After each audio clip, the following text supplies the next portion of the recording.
serait un bel idéal que ça soit Karine. Moi, j'aimerais mieux que Karine passe en premier.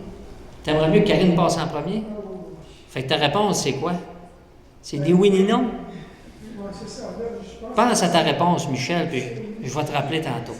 Karine, viens-t'en. Est-ce que j'ai un petit...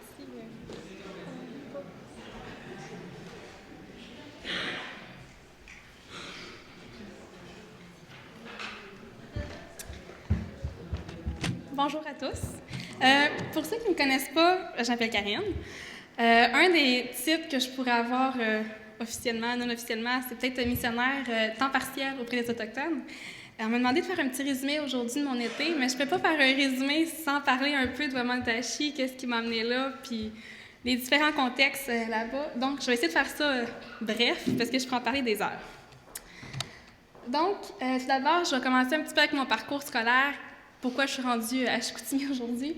C'est l'emplacement de Wamantashi. L'objectif de l'Aura, qu'est-ce que l'Aura? Mes rôles avant 2015, donc avant cet été. Le programme Stiwapmer, l'été 2015 et l'année en cours. Bon, on va tout voir ça en point. Donc, tout d'abord, Nin, ça veut dire moi, Natikamek, Karine. Je suis originaire de Montréal. Pour ceux qui se posaient la question, je n'ai pas grandi dans une communauté autochtone et je n'ai pas de racines non plus autochtones. Mais c'est quand j'ai fait mon année à Bethel, à Parole de vie Bethel en 2011, que j'étais en contact la première fois avec les Autochtones. Dans le fond, dans le programme, il y a un stage interculturel d'une semaine et demie. Puis moi, j'étais allée à Wamantashi avec un groupe. Puis comme tout le monde, on a tous bien aimé ça, mais je suis comme la seule qui est restée à aimer vraiment ça une année après. Il y a peut-être un petit message ici, il y a peut-être qu'il y a un fardeau que Dieu m'a mis sur mon cœur. Puis même si mes parents n'étaient pas du tout d'accord avec mon choix, je ne pouvais pas faire autre chose que dire un jour avec les Autochtones parce que c'est comme un feu qui est là, qui est comme trop présent que je ne peux pas ignorer. Là, j'ai fait, peu importe si vous m'appuyez ou pas, je sais ce que je fais de ma vie. Finalement, ma mère puis mes sœurs ils ont changé d'idée. Donc, avec cette perspective-là, j'ai fait un DEC en éducation spécialisée, une technique de 3 ans, parce que c'est un des gros besoins qu'il y a dans les communautés. Au niveau scolaire, il y a beaucoup de difficultés. Fait que je me suis dit, avec une éducation spécialisée, on va pouvoir aller tout de suite après le DEC dans les communautés autochtones. C'était pas le plan de Dieu, donc je fais un bac en adaptation scolaire pour être enseignante ici à Chicoutimi. Et dans le fond, Wamantashi, où c'est? Pour ceux qui savent, la TUC, c'est où? C'est environ à 110 km de route forestière, donc vous voyez, c'est la route forestière. Fait qu'on a ça pendant 110 km. C'est environ 4h30 du Saguenay. Donc, je vous ai mis une petite carte. C'est Wamantashi. On arrive par la route forestière sur un petit pont. Dans le fond, la flèche rouge, ce que vous voyez, c'est Centre Tabichkout. Je vous explique ça en 2 secondes. Mais c'est dans l'ancienne ville forestière de Sanmar. Donc, il n'y a pas d'électricité parce que l'électricité est passée avant que la ville existe. Donc, Wamantashi a l'électricité, mais pas le Centre Tabichkout. C'est la bâtisse rouge que vous voyez, dans le fond, qui appartient à l'organisme de renaissance autochtone, l'Aura. Présentement, elle a un rôle beaucoup de centre communautaire. Donc, c'est vraiment tous ceux qui veulent passer, prendre un repas, prendre un café, prendre des soirées de jeux de société, un feu, à la chasse, à la pêche, peu importe. C'est vraiment ouvert à tous, puis c'est un centre communautaire. Dans le fond, l'objectif de Renaissance autochtone, c'est d'implanter un centre de guérison, un centre de formation et une église. Donc, par le centre de formation, on forme les Autochtones au niveau de la foi, puis du centre de guérison aussi, de la relation d'aide. Puis après ça, c'est eux qui vont pouvoir prendre en charge l'Église et les différents centres qui sont implantés pour après ça, nous, pouvoir continuer dans d'autres communautés à faire un peu le même principe. Mais c'est eux qui se prennent en charge. Puisque aussi, c'est adapté à la culture. Donc, dans le fond, c'est pas notre culture occidentale qu'on amène dans la communauté puis on dit, c'est comme ça que ça va se faire. C'est vraiment leur propre culture. Fait comme ça, ils se l'approprient puis sont capables de la prendre en charge par la suite. Est-ce que je parle trop vite? Un petit peu, hein? C'est le stress, excusez. Je vais essayer de me calmer. Donc, moi, à Wamantashi, dans le fond, je suis membre de l'organisme depuis 2013. Puis depuis 2013, il y a eu différents chapeaux que j'ai eus. Le premier, ça a été avec le programme CHI. Je vous explique le programme CHI, qu'est-ce que c'est, mais rapidement, c'est un stage interculturel durant l'été. Donc, en 2013, j'ai complété mon premier stage, que j'ai continué aussi par la suite avec éducation spécialisée que j'ai faite à Wamantashi. Fait qu'en 2013, j'ai passé 6 mois à Wamantashi, puis j'ai vraiment vu que Dieu m'appelait vraiment à ça. Fait que malgré comme les difficultés ou les les difficultés qu'une communauté peut vivre, qui n'est pas nécessairement facile pour tout le monde de faire face à ça, ben Dieu me donne la force puis l'amour pour eux. Fait que je me suis dit, bon, ben avec 6 mois, on va être correct. C'est vraiment là que Dieu va m'envoyer. Donc, j'ai refait ensuite, en 2014, le programme Chisimoatmeu. Puis, pour l'été 2015, je vous explique un peu tantôt c'est quoi. Je n'étais pas nécessairement stagiaire, je n'étais pas responsable, je suis un peu entre les deux. Mais j'ai fait des remplacements aussi en tant qu'éducatrice à l'école secondaire et primaire en mai passé. Donc, voici l'équipe Chisimoatmeu. Peut-être qu'il y en a qui vont reconnaître Dominique Savard. Donc, on a Gabriel et Dominique, les deux responsables. On a aussi 3 stagiaires qui étaient là cet été. Et qu'on était une équipe de 6-7 parce qu'on est 2 un peu dans l'étape de pas stagiaire, pas responsable. Donc, c'est ça. Chisimoatmeu, ce que ça veut dire, c'est un mot inou qui veut dire apprendre par imitation. Donc, dans le fond, on observe puis on apprend. Puis, dans le fond, c'est un programme de 6 semaines où on peut apprendre sa culture atikamekw, puis qui permet aussi d'envisager le ministère à long terme. Donc, si on n'est pas à l'aise avec les silences, si on n'est pas à l'aise avec la culture, bien, durant le programme de 6 semaines, on a beau être intéressé, on fait « Oh, ben peut-être pas. Finalement, c'est peut-être pas pour moi. » Puis ça, il y en a des personnes aussi qui sont arrivées sur le programme de stage, puis finalement, c'est la conclusion qui est arrivée. C'est juste d'avoir un premier contact. C'est pas nécessairement la réalité, mais si on n'est pas à l'aise avec la culture, c'est certain que le travail peut être difficile. Le programme Chisimoatmeu aussi, ça permet d'explorer différentes cultures par rapport à la Bible, puis aussi par rapport à la nôtre. Donc, mettons, la Bible a été écrite dans une culture. Nous, en tant qu'Occidentales, on l'interprète d'une façon, puis on veut l'enseigner à des Autochtones qui ont une autre culture. Fait qu'il y a comme 3 paires de lunettes culturelles qui fait que, des fois, ça peut être difficile de juste transmettre le message. Donc, durant le programme de formation, on a cette perspective-là qu'on a aussi, de dire, bon, bien, il y a 3 paires de lunettes, on les prend en considération, puis on essaie de mettre le message le plus clair possible. Donc, c'est 6 semaines. Il y a 2 semaines de cours théoriques. Donc, je vous parlais un peu de contextualisation de la Bible et des cultures, etc. On apprend beaucoup sur l'historique aussi des Autochtones puis des chrétiens. Parce qu'il y a eu beaucoup de chrétiens de différentes branches aussi qui étaient présents dans les communautés autochtones. Fait que de voir les blessures qui ont été faites, puis de voir aussi... de voir les blessures pour ne pas les répéter. Parce qu'on a quand même le titre de chrétien. Que ce soit catholique, que ce soit évangélique, que ce soit baptiste, on a quand même le titre de chrétien, puis on a quand même le Dieu un peu des Blancs qui est quand même représenté. Fait que c'est de vraiment avoir une approche qui est plus comme, pas en intégration, mais qui n'est pas inclusive, mais qui est vraiment de retrait, puis de dire, bon, on va laisser le monde venir à nous. Fait comme ça, eux, leur perception, c'est pas de dire, hey, je vais arriver, je vais t'évangéliser, je vais te convertir, parce que c'est ce qu'ils ont connu dans leur historique. Fait que c'est vraiment d'avoir une approche qui est différente. Comme nous, l'organisme, ça fait 7 ans qu'il est à Wemantashi, on commence à avoir tranquillement des questionnements, puis des ouvertures, puis des cœurs qui sont travaillés tranquillement. Mais ça fait 7 ans, c'est du très long terme. Donc, on apprend au niveau des visions du monde, résolution de conflits. Aussi, chaque stagiaire est coaché par un membre de l'organisme, donc ça permet aussi d'avoir des suivis individuels, puis au niveau aussi culturel ou sur le terrain, là, de voir qu'est-ce qui est bien fait ou mal fait, qu'est-ce qu'on peut mettre à niveau. Donc, au niveau de la contact avec la communauté, par le programme Chisimoatmeu, c'est beaucoup d'observation, d'écoute, d'apprécier le silence aussi. Avec les Autochtones, c'est pas toujours non plus en parlant. Ça, c'est très occidental comme culture, de toujours remplir les vides, les silences. On peut passer 3 heures autour d'un café sans parler. C'est d'apprécier le silence, c'est d'apprendre à connaître une autre personne d'une autre façon que toujours en parlant. Je me trompe pas, ils n'ont pas la télé, eux autres. Ah non, ça, c'est juste nous autres qui l'ont pas. C'est juste vu qu'on est à Sandement, on n'a pas d'électricité, nous, on n'a pas de TV, on n'a pas d'Internet, on n'a pas rien, mais eux, ils l'ont. Sinon, c'est ça, ça permet des belles rencontres, des belles soirées, diverses activités, que ce soit chasse, pêche, dépeçage d'orignal, peu importe, là, c'est vraiment assez varié. Donc, j'ai mis quelques photos. Il y a des soirées bingo aussi, où est-ce que tu fais juste ouvrir la radio, qu'on en achète des cartes de bingo, puis toute la communauté est sur le bingo. Fait qu'on a comme diverses interactions qu'on apprend aussi à voir. Puis ce soir aussi, prendre une marche, traverser 2 lacs ou peu importe pour se rendre à une place pour une place à pêche. C'est vraiment de voir le contexte aussi qu'ils peuvent avoir.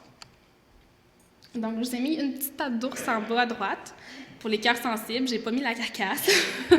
Mais tu sais, ça fait partie de qu'est-ce qu'on apprend, dépecer un ours, dépecer un orignal ou passer de la peau de l'orignal jusqu'au cuir. Moi, je tripe personnellement sur ça. Faire les pots d'orignal, c'est un processus qui peut durer des années juste pour une peau. Mais c'est vraiment de voir la patience et le travail qui se fait par les Autochtones pour ça, c'est incroyable. Donc, pour l'été 2015, qui vient juste de passer, mon résumé d'été. Donc, j'ai fait des remplacements en mai-juin en tant qu'éducatrice au primaire et au secondaire, qui m'a permis d'avoir différents contacts aussi avec les directeurs. J'avais eu contact avec le directeur de l'école primaire dans mon stage, mais pas l'école secondaire.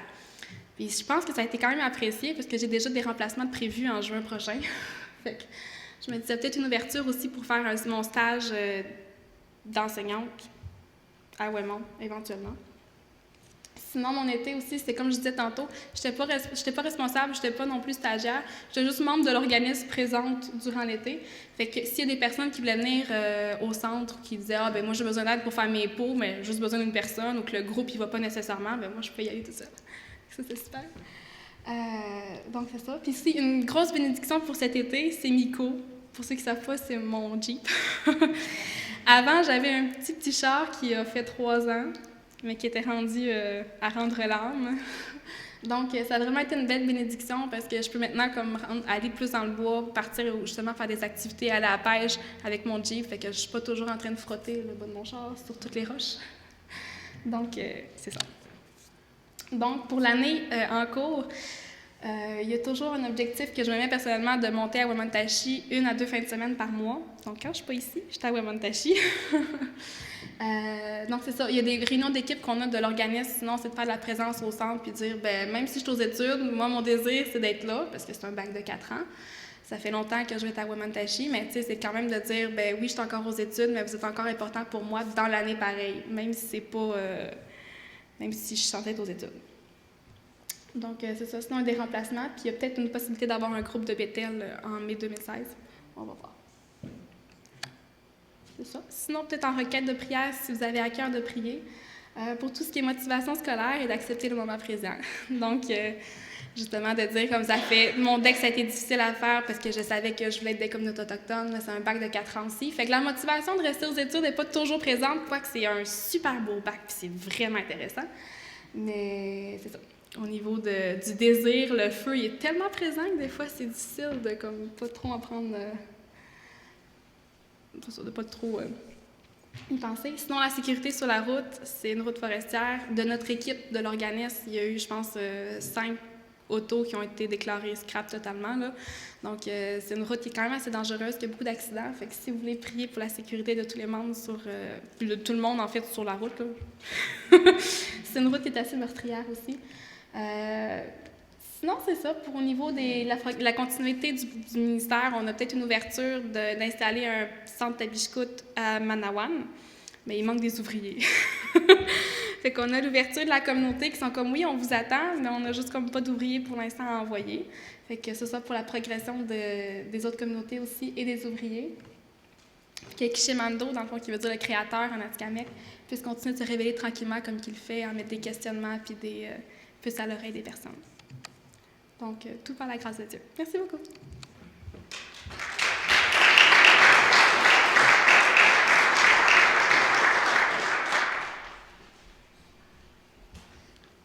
Est-ce que tu as commencé à apprendre la langue Innu? Ah, on aurait aimé ça que tu nous partages Jean 3,16. Ça se partage-tu? Ça se partage pas. Alors, bien, merci beaucoup pour cette belle présentation qui est vraiment agréable et en même temps, mais ça nous fait réfléchir. Moi, ça m'encourage de voir que nous avons dans notre Église des gens qui vont partir d'ici, s'en aller en plein bois, avec les maringouins, puis les bébites, puis tout ce que tu voudras, et puis qu'ils vont là pour aller présenter l'Évangile. Non, bien, faut-tu être assez convaincu? Faut être assez convaincu. Je pense vraiment que c'est un bel appel que Dieu fait dans le cœur, afin qu'on puisse voir des gens qui sont là, parmi nous, là. Et je pense aussi à l'équipe qui va à Haïti à toutes les années, ça fait déjà plusieurs années. Et de voir même, je pense que Liliane est encore là, hein? et qu'elle devrait arriver, je crois, cette semaine, qu'on me dit. Alors, c'est pour ça, oui, donc je me suis dit ni oui ni non. Alors, quand on regarde à cette pensée-là, on dit à quelle place qu'on s'en va. Alors, je crois que certaines personnes, je vous dirais, qui ont le don de s'esquiver. Chaque fois, si vous avez remarqué qu'elles ont une position à prendre dans différentes situations qui peuvent se présenter. La première affaire qu'on s'aperçoit, c'est à quelle place qui est passé un tel don. Il s'est esquivé, il est parti, on ne sait pas du tout ce qui est parti, et surtout lorsque vient le temps de prendre une décision. Il y a des décisions qui sont importantes, il y a d'autres décisions qui sont moins importantes, mais il y en a qui demeurent, c'est ni oui, c'est ni non. Donc, et souvent, il y en a des personnes qui vont penser qu'en restant comme neutres, elles vont rester comme dans des positions peut-être, on va dire, de prudence, sagesse, en quelque part, et de voir maintenant. Et tout ça parce qu'elles ont de la difficulté à s'exposer devant des décisions qui sont vraiment importantes. Alors, soit maintenant que ces personnes-là veulent agir avec une attitude de sagesse par rapport que, surtout dans les affaires humaines, c'est possible aussi, ou bien maintenant, c'est une fuite devant les responsabilités. Une fuite devant les responsabilités. Et si c'est une fuite devant les responsabilités, on dit que c'est la pire décision qu'un humain peut prendre, surtout si ça concerne le salut éternel. C'est la pire responsabilité. Je me suis rappelé qu'à un moment donné, lorsque j'étais quand je travaillais dans une usine de maisons préfab, il y a plusieurs années de cela, à un moment donné, j'avais rencontré, je travaillais avec des ouvriers, et puis j'avais partagé le plan du salut. Je me rappelle encore, je vois ce jeune-là, environ au début de la vingtaine, et puis il était rendu à la décision, justement, de prendre cette décision-là, de recevoir Jésus-Christ dans sa vie, comme son Seigneur, son Maître, le Sauveur. Ça fait que je lui ai dit maintenant, je lui ai dit, qu'est-ce qui t'empêche de prendre cette décision-là? Et il dit, écoute, je ne suis pas prêt à prendre tout. Il dit, je suis bien trop jeune. Et je lui ai dit, un peu, là. Je lui ai dit, est-ce que tu as bien compris de quoi qu'on a parlé? Il dit oui. Alors, quand il a partagé ça, j'ai dit, donne-moi donc un résumé. Il a donné le résumé, puis il comprenait clairement le plan du salut. Puis j'ai dit, qu'est-ce que tu fais? Trop jeune. Trop jeune, puis il dit, je veux vraiment vivre ma vie, je veux profiter de ma vie. Oui, mais ta vie pourrait prendre fin carrément aujourd'hui. Pas grave. Mais j'ai tenté de le convaincre par tous les moyens et il n'a vraiment pas pris de décision. Et je ne l'ai pas revu, je ne sais vraiment pas qu'est-ce qui est arrivé aujourd'hui avec ce jeune homme. Puis il y en a un autre aussi que j'ai rencontré, puis qu'on travaillait, lorsque je travaillais dans une usine de pâte et papier, et que là, j'avais vraiment des belles occasions de parler de Jésus-Christ, puis je parlais de Jésus par voix. Puis lui, il était un chef d'équipe. Alors, quand j'ai été le voir dans son bureau, on a continué à parler parce que quand on avait des moments libres, parce que je travaillais dans une place que c'était le finishing, c'était la finition du papier. Et quand les machines à papier faisaient défaut, mais c'est nous, au finishing, qu'on avait des grands moments de repos. Et puis à ce moment-là, j'allais voir le chef d'équipe dans son bureau. Et puis, je me rappelle avoir parlé avec lui à maintes et maintes reprises. Et il a tellement bien compris. Il dit, Michel, il dit ça, là, ça serait bon pour ma femme. Non, mais j'ai dit... J'ai dit, je me rappelle encore de son nom. Non, mais ça serait bon pour toi aussi. Ah, non. Il dit, moi, je crois pas, là, mais il dit, gars, il dit bien plus. Il dit, moi, j'aimerais ça que tu parlerais avec ma femme. Mais ça l'avait jamais à donner. Alors, et c'est ça que, quand j'ai préparé cette petite exhortation-là ce matin, je me suis dit, il y a peut-être aussi des gens qui sont dans nos églises aujourd'hui, et puis on entend parler du salut, on entend parler de Jésus, ou bien maintenant devant certaines responsabilités, et qu'est-ce qu'on fait? Est-ce qu'on bouge, ou bien maintenant c'est ni oui, c'est ni non, et puis on demeure toujours, on n'avance pas du tout. Alors, ce matin, mais étant donné que j'ai pas pris le bon fichier, alors dans Ésaïe 55 et le verset 6, il y a une belle phrase qui est là, auquel Ésaïe maintenant a voulu, qui a crié, je dirais, aux oreilles du peuple, à les encourager à prendre vraiment ces décisions-là. Mais dans Ésaïe 55 et le verset 6, il dit « Cherchez l'Éternel pendant qu'il se trouve, invoquez-le tandis qu'il est prêt. » Et de voir que maintenant, on a vraiment cette belle pensée-là. Cherchez l'Éternel pendant qu'il, ou bien tandis qu'il se trouve. Et là, je me suis dit, wow, Israël maintenant qui s'orientait, qui s'en allait vers la déportation assurée, c'était certain qui s'en allait là. Et de voir que maintenant, que le prophète Ésaïe vient, puis à maintes reprises, il demande au peuple, cherchez l'Éternel pendant qu'il se trouve. Et je me suis dit, comment est-ce qu'on est habile pour chercher vraiment nous ce que nous avons de besoin? Quand vient le temps, par exemple, de chercher une auto, avez-vous remarqué comment est-ce qu'on est habile pour chercher l'auto qu'on veut? Ou bien maintenant, si on commence à regarder pour un nouvel ordinateur, c'est certain qu'on va se renseigner. Et on va prendre le temps qu'il faut. Pourquoi? Parce que j'ai besoin maintenant de chercher vraiment ce que j'ai besoin. Pensez à un vêtement. C'est des illustrations que je vous donne ce matin.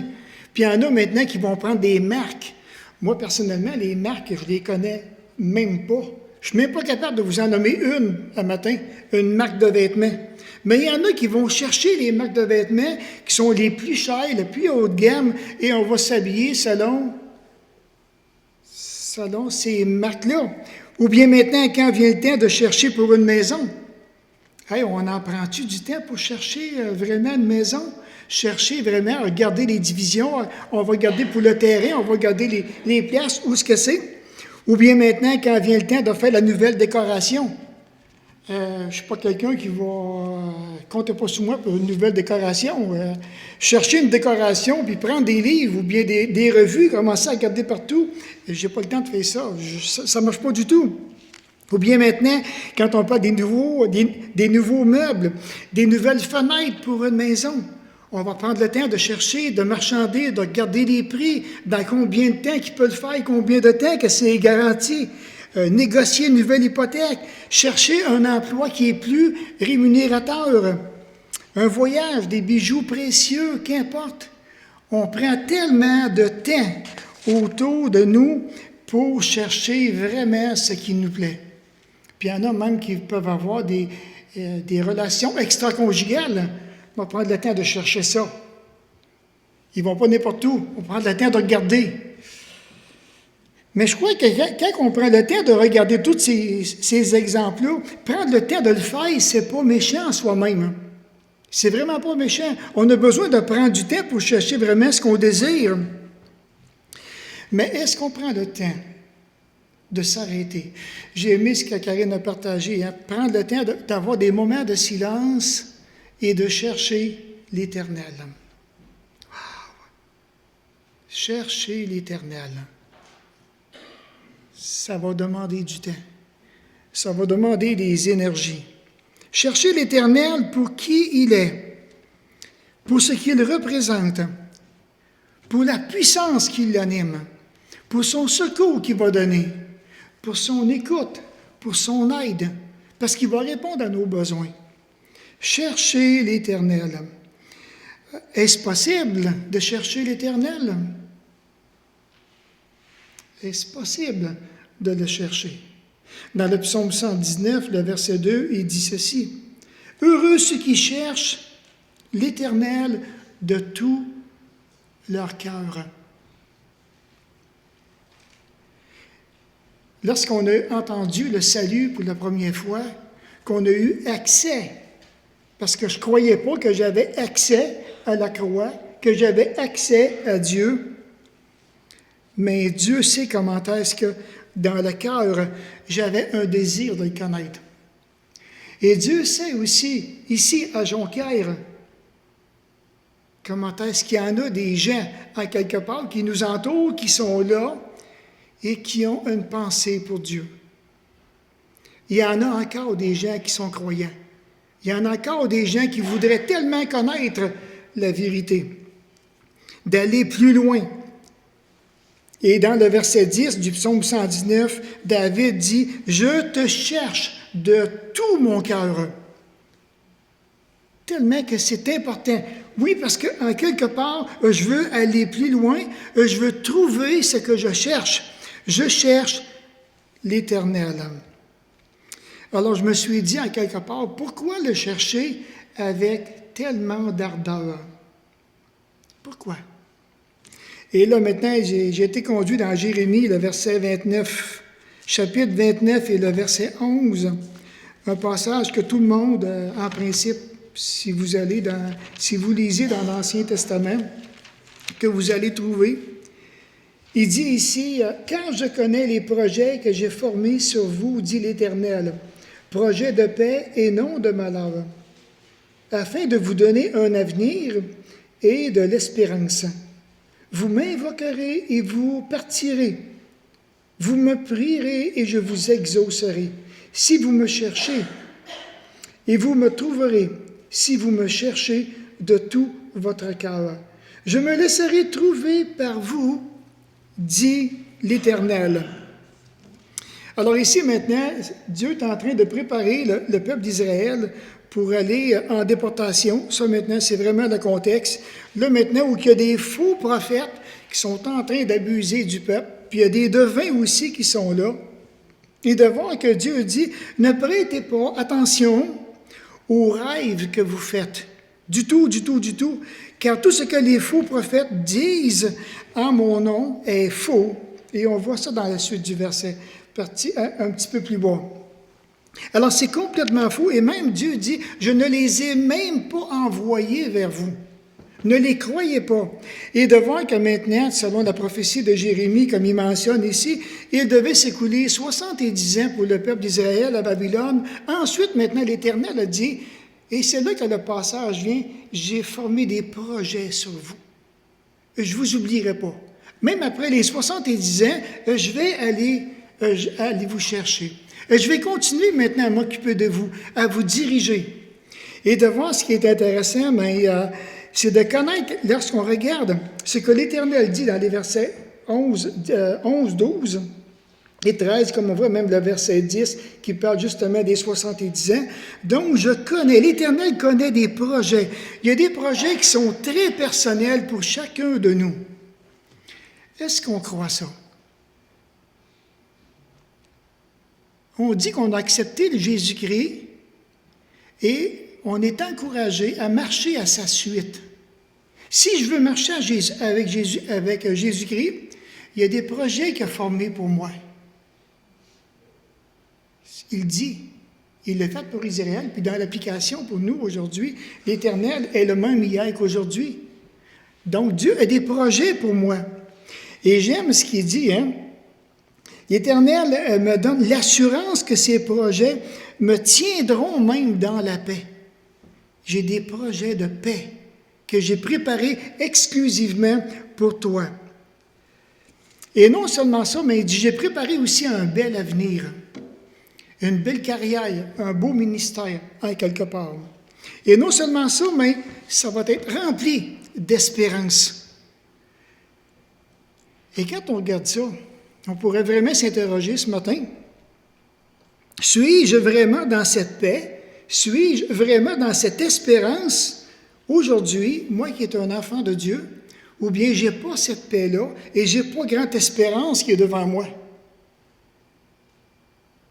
Serait-ce maintenant, si advenait que c'est le cas, serait-ce parce que maintenant, en quelque part, je ne marche pas avec Dieu? Je ne prends pas le temps de chercher Dieu, chercher le Seigneur dans sa volonté, dans ses plans, dans ses œuvres, dans ses directions. Je ne prends pas le temps de le chercher. Les faux prophètes, de même que les devins, ils n'ont rien à offrir à Israël. Absolument rien. Il n'y a pas de paix, il n'y a pas d'avenir, il n'y a pas d'espérance. Pendant le temps que nous, c'est tout le contraire que Dieu dit. J'ai des projets de paix, j'ai un avenir, j'ai de l'espérance pour vous. Beaucoup, beaucoup, beaucoup. Cherchez l'Éternel. Et lorsque nous sommes en face de sa parole, comprendre ce que la parole nous révèle sur Dieu dans ce passage ce matin, il est dit, cherchez l'Éternel pendant qu'il se trouve. C'est possible de trouver l'Éternel. Et j'aime ça, pendant qu'il se trouve. Dans le psaume 119, le verset 10, « Je cherche l'Éternel de tout mon cœur. » Et dans le psaume 16, le verset 8, il dit, « Je contemple l'Éternel constamment. L'Éternel est constamment devant moi. Quand il est à ma droite, je ne chancelle pas. » Psaume 16 et le verset 8. Et là, je me suis dit, imaginez maintenant quelqu'un qui est constamment malade. Constamment malade, constamment sur un lit d'hôpital, constamment entre les mains des médecins. Et j'ai connu des gens, même dans ma famille, dans ma parenté plutôt, des gens qui étaient constamment malades, qui n'ont jamais retrouvé la santé. Alors, quand David dit « Je contemple l'Éternel constamment devant moi », je l'ai enfin trouvé. Je peux le voir, je peux marcher avec lui. Et puis quand il est à ma droite, mais je ne chancelle point.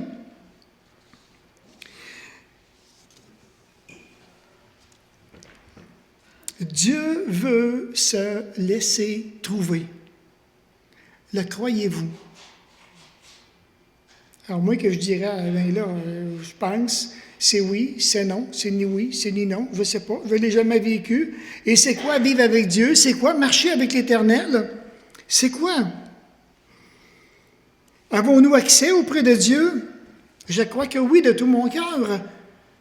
Quand on a accès à lui? À tout moment. À tout moment dans le... Lorsqu'il dit que l'Éternel, dans le psaume 34 et le verset 19, il est près de ceux qui ont le cœur brisé et il sauve ceux qui sont dans l'abattement. L'Éternel est près de ceux qui ont le cœur brisé. Et dans ce passage, est-ce que vraiment que nous sommes convaincus qu'il est près de nous? Qu'est-ce que ça veut dire être près de quelqu'un? Ça s'interprète comme ça, là. Il est près de nous, il est près de notre cœur, il est près de notre blessure, il est près de l'esprit brisé, il est simplement à côté. Et de voir que maintenant combien de fois qu'on ne prend pas conscience de sa présence auprès de nous. C'est le sceau de l'Éternel, c'est la signature de l'Éternel, c'est le gage de Dieu. Il dit « Je suis là ». Ça m'a fait penser au cantique, hein? Seigneur, tu es là. Seigneur, tu es là. C'est tellement un beau cantique. Toutes les fois que je l'entends, là, on dirait que ce cantique, il me fait réaliser et il m'amène dans la présence de Dieu.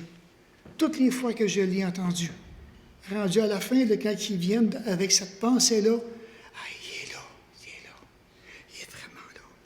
et ça, je pense qu'on a vraiment besoin de s'arrêter et d'avoir cette proximité spirituelle. C'est une promesse de Dieu. Il nous garantit qu'il est là, qu'il est présent. Mais lorsqu'on prend ces passages qui sont au sérieux, et lorsqu'on vit des périodes qui nous sont difficiles, que ce soit un esprit qui est brisé dans l'abattement et que je réalise pleinement la présence de Jésus à mes côtés, c'est quelque chose. Je ne sais pas si vous avez vécu cette paix-là, comme il dit, des projets de paix. Oui, mais ça fait partie. J'ai besoin maintenant de vivre cette paix-là.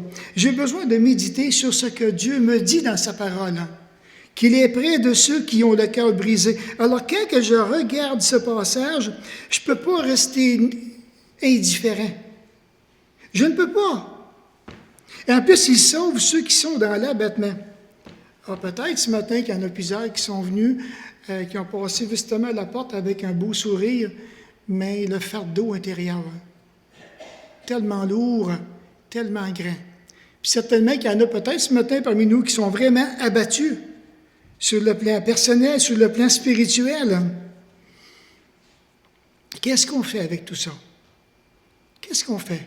Est-ce qu'on reste seul ou bien maintenant le fardeau, la peine, la tristesse, je ne veux même pas la partager avec Dieu pendant le temps qu'il est tellement près. Il est là. Il le sait, il le voit. C'est de m'arrêter et maintenant de pouvoir parler avec mon Dieu. Alors imaginez, même prendre des temps de mon...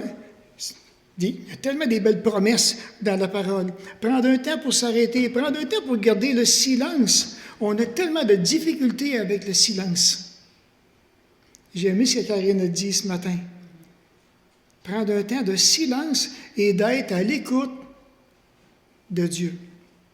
Alors, quand je regarde ces passages-là, comme on voit dans Jérémie, chapitre 29, versets 11, 12, 13, je vois dans le psaume aussi 34, d'autres passages qui me disent que mon Père est là, que Dieu il est là, qu'il est près de moi, ça m'encourage tellement. Je le crois, c'est ça la foi. Je crois vraiment qu'il est là. Et ne pas l'invoquer, ne pas le rechercher, je pense que c'est vraiment un des grands risques qu'on est en train de prendre. Et ce grand risque-là, je pense vraiment qu'il ne sera pas à notre avantage. On a besoin de s'arrêter. Alors, savez-vous que même face à la croix sur laquelle Jésus-Christ est mort, qu'il n'y a pas de neutralité possible? Face à la croix, il n'y a pas de neutralité possible. Alors, soit maintenant que je sois chaud ou bien je suis froid pour tout ce que Jésus-Christ a fait à la croix pour nous. Soit maintenant que je mette ma foi en lui, que je le crois, ou je suis carrément incrédule. Je l'invoque, ou bien maintenant j'y tourne le dos face à la croix. J'ai confiance en lui, ou bien maintenant je garde mes distances. À quelle place qu'on se trouve dans tout ça présentement, frères et sœurs? À quelle place qu'on se trouve lorsqu'on regarde ce que Jésus a fait? Vous êtes les seuls, dans le fond, dans votre cœur, qui pouvez répondre à ces questions-là. Alors, imaginez une cérémonie de mariage. J'aime beaucoup les cérémonies de mariage dans lesquelles maintenant vient le temps de poser des questions qui sont traditionnelles. Monsieur, Madame X, oui, est-ce que vous vous engagez à prendre pour époux, épouse, monsieur ou madame un tel avec santé, maladie, argent, pauvreté, richesse, qu'importe. Et là, on en met, là. Et là, on attend la réponse. Et là, mais l'époux, ça va le regarder, ou l'époux, réponds, fais quelque chose. Dépêche-toi. Et de voir maintenant que s'il y a un silence qui est imposé, est-ce qu'on peut considérer le mariage comme étant vraiment valide? Effectivement, il n'est pas valide. Ça prend une réponse. Il faut vraiment dire un oui affirmatif, un oui décisif, un oui qui est clair. Oui, je le veux. Oui, je la veux. Oui. Et de voir maintenant, lorsqu'on regarde la question, quand on se positionne devant la croix, qu'est-ce qu'on répond? Parce que souvent, et même très souvent, Dieu attend une réponse. Est-ce que tu veux me suivre? Est-ce que tu veux venir à moi? Oui ou non? Est-ce que tu veux marcher à ma suite? Oui ou non? Est-ce que tu veux t'engager pour moi? Oui ou non?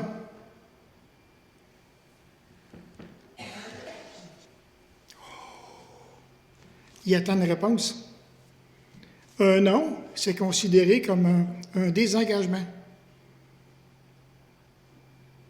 Un désengagement. Puis pour que cette relation s'établisse, cette relation vitale entre moi et le Seigneur, J'ai besoin de dire oui, Seigneur. Je te réponds, je te dis oui. Un oui dans le cœur, parce que dans mon cœur, ça brûle pour toi. Et je pense que c'est une des décisions qu'on ne regrettera jamais, jamais. Quels sont ceux qui sont ici qui regrettent d'avoir accepté Jésus-Christ? Hein? Je pense qu'il n'y a personne qui regrette d'avoir accepté Jésus-Christ dans leur vie personnelle. Mais on est appelé à le suivre. Veux-tu me suivre, oui ou non? Veux-tu te consacrer à moi entièrement, oui ou non? Veux-tu me donner tout ton cœur, oui ou non?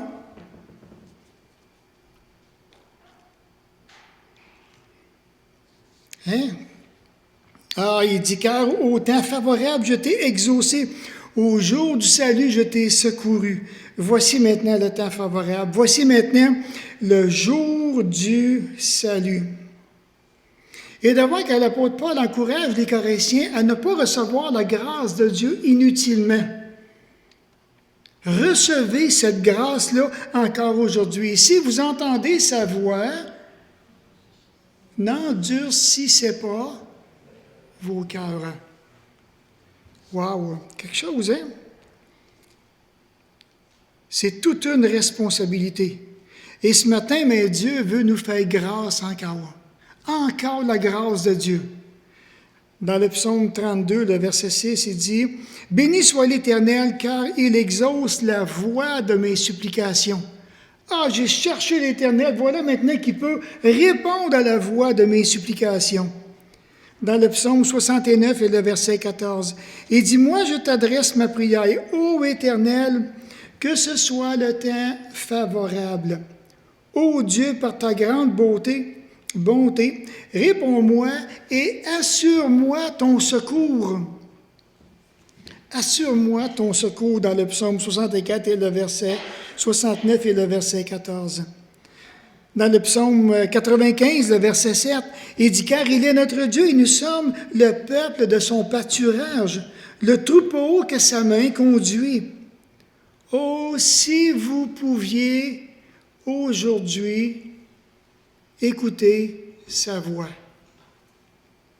Ah, si vous pouviez aujourd'hui l'écouter. Est-ce que c'est encore ce que je veux aujourd'hui, écouter Dieu? Je lui réponds oui ou non. Ainsi parle l'Éternel, au temps de la grâce, je t'exaucerai. Au jour du salut, je te secouerai. Je te garderai. Ésaïe 49 et le verset 8. Ce matin, je crois vraiment que lorsqu'on regarde ce que la parole nous partage, Dieu attend des réponses. Il attend des réponses de nous. Que ce soit maintenant dans n'importe quelle situation, j'ai maintenant à donner une réponse. Je ne me dois pas de rester neutre, de rester froid, mais vraiment de prendre le temps et de pouvoir me tourner vers lui, de considérer tout ce que Jésus a fait et d'éviter la neutralité, d'être neutre. C'est peut-être pour ça aujourd'hui qu'on a beaucoup de difficultés dans nos vies personnelles. On est hésitant à prendre des décisions. On entend pourtant, on comprend, mais on repousse encore constamment. Et durant ce temps-là, on n'avance pas du tout. Et ce matin, mais dans ce message, je voulais aussi sensibiliser au niveau de l'évangélisation. Il y a peut-être des gens qui sont ici, qui ont été élevés dans des familles chrétiennes. Puis c'est pas parce qu'on est élevé dans des familles chrétiennes que ça veut dire qu'on est sauvé automatiquement. On n'est pas sauvé du tout. Il faut vraiment venir à Jésus-Christ. Puis il y en a peut-être ce matin qui n'ont pas cette conviction-là du tout. Ou bien on entend parler de Jésus, mais c'est ni oui, c'est ni non. On va aller à l'église et puis c'est correct. Pendant le temps que Dieu veut qu'on lui donne une réponse. Que ce soit autant dans notre consécration, que ce soit dans l'appel du salut, on se doit de s'arrêter et de donner une réponse positive. C'est ce que Jésus-Christ veut entendre. Un oui qui vient du fond du cœur. Oui, Seigneur, j'ai besoin de toi. Oui, je veux t'accepter dans ma vie comme le Seigneur, le Maître de ma vie. On va se courber dans un mot de prière, s'il vous plaît. Et puis j'aimerais que vous puissiez simplement regarder dans votre cœur, y a-t-il des domaines dans lesquels que Dieu vous demande de prendre certaines responsabilités, de prendre certaines décisions et que vous hésitez à faire les pas? Serait-ce possible à quelque part que, Seigneur, je passe mon temps à te dire non? Ou bien maintenant, je demeure indécis, un petit peu comme notre frère nous partageait avec la lame de rasoir ce matin. Mais Dieu cherche les personnes qui veulent lui répondre de tout leur cœur. Est-ce que vraiment que c'est votre décision personnelle? Oui ou non? C'est à vous de répondre au Seigneur dans votre cœur. Et s'il y en a qui sont ici encore une autre fois et qui n'ont pas cette conviction-là personnelle du salut, que vous ne savez pas où vous serez pour l'éternité, peut-être que vous pouvez dire, bien, je pense que je le sais. C'est pas une question de pensée. C'est une question de conviction personnelle. Avez-vous reçu Jésus dans votre vie comme Seigneur et Sauveur, le maître de votre vie? C'est-tu vraiment clair? C'est-tu vraiment précis dans votre vie? Ou bien, c'est pas certain. Et ça, maintenant, qu'importe l'âge que vous avez, le salut est ouvert à quiconque veut croire dans le salut merveilleux que Jésus a accompli à la croix. Est-ce qu'il y en a qui sont ici, qui auraient besoin de faire ce pas, qui auraient besoin simplement de dire « Hey, c'est vrai, moi, je ne suis pas certain de mon salut, je n'ai pas cette conviction-là, et je voudrais vraiment maintenant faire le pas. » Est-ce qu'il y en a qui sont ici et qui aimeraient faire ce pas, prendre cette décision, dire oui à Jésus? Simplement qu'elle me signaler de la main, puis je vais prier pour vous. Est-ce qu'il y en a qui aimeraient le faire? Si vous êtes tous convaincus, gloire à Dieu. On va se courber dans un mot de prière. Alors encore une fois, Père Céleste, à combien que nous voulons te prier, Père, afin que tu puisses nous donner cette opportunité, comme tu le dis toi-même, de chercher l'Éternel. Père, tout autour de nous va tellement vite. Et combien qu'on te prie, même on est à la porte d'une nouvelle année qui va commencer dans quelques semaines. Et combien qu'on te prie afin que l'année qui est devant nous, 2016, pourra être, Seigneur, une des années que nous pourrions mettre beaucoup de temps dans nos vies personnelles à chercher ta face.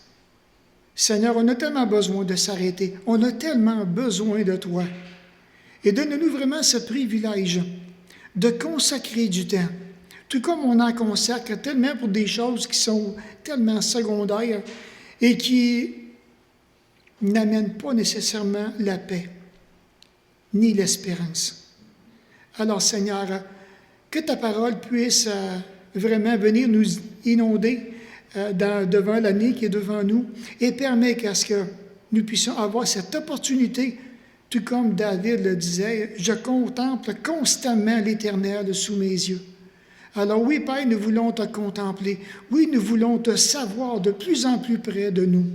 Alors que nos cœurs puissent être vraiment touchés par ton amour et par ta grâce. Et on te prie, Seigneur, afin que nos cœurs ne puissent pas être partagés entre le oui et le non, mais que nos cœurs, ou bien notre réponse, puisse être entière et venir d'un cœur qui est sincère.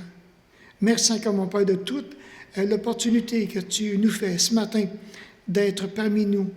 Et merci encore, mon Père, pour tout ce que tu vas faire dans le secret de nos cœurs. N'oublie pas, Seigneur, nos cœurs qui sont devant toi. Oui, mon Père, et donne-nous vraiment la joie, non seulement de te chercher, mais de te trouver, tandis que c'est encore possible. Mon Père, merci de toute cette joie que nous avons d'être tes enfants. Merci de veiller sur nous et donne-nous ce courage jour après jour. Et merci de garder nos cœurs et nos pensées en Jésus, car c'est en lui qu'on te prie pour sa gloire. Amen.